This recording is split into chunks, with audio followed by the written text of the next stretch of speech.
Jó napot, jó napot! Akkor tartanék egy élő időjárás és helyzetjelentést. Mi váráltuk a hétvégén, tehát akkor az időjárás bombasztikus, 6-7 fok, ver a nap, kőkeményen izzadok, mint egy állat.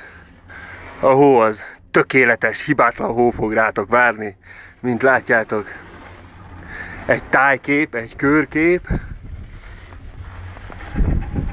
Gyönyörű, gyönyörű, gyönyörű.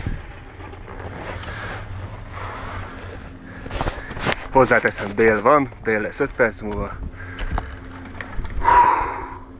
A 4. körület futom. Nagyon kemény, kihagyhatatlan. Szállingoznak az emberek, alig vannak, de hétvégére romol lesz minden. Csodálatos az idő. 8 perc még fölér. Ott is jönnek. Gyönyörű. Ott a nap. Ver a nap ezerrel. Kőkeményen. Zulu 3 nap van. Már nagyon várom, hogy gyertek! Világunk nem lesz.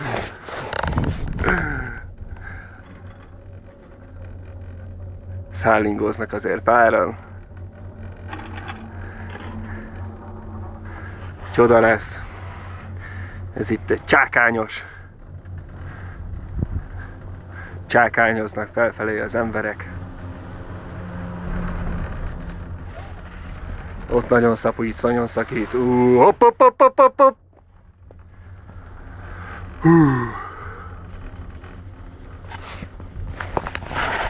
Különben jól vagyok. Minden rendben. Letudtam a mai napot is. Viszont behosszabbítottak 28-áig, szóval már csak 16 nap van hátra. Varázslatos. Az osonók. Hát igen, vagyunk egy kicsit magasan, de abszolút nem veszélyes. Még egy látkép, egy körkép. Ott a másik. Ott a hegy tetején fogunk teraszozni.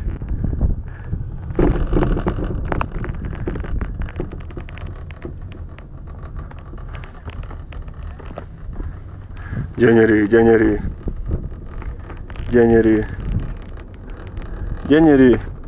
Jönnek mögöttünk is. Arra el messze is. Gyönyörű. Hibátlan idő, amitől féltem. Nem fog beigazolódni. Gyönyörű idő lesz. Parádé. Úgyhogy gyertek minél hamarabb, gyertek minél korábban. Délig dolgozom, úgyhogy déltől már teljes bedobással csak titeket foglak várni.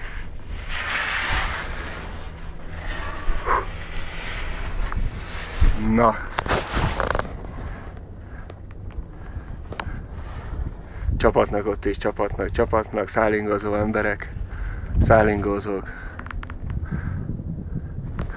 Gyönyörű. Hó van dögivel, hólánc nem kell, csak mutatóban a rendőrnek, de azon kívül semmi grész. Na. Felértem, béke mindenkinek.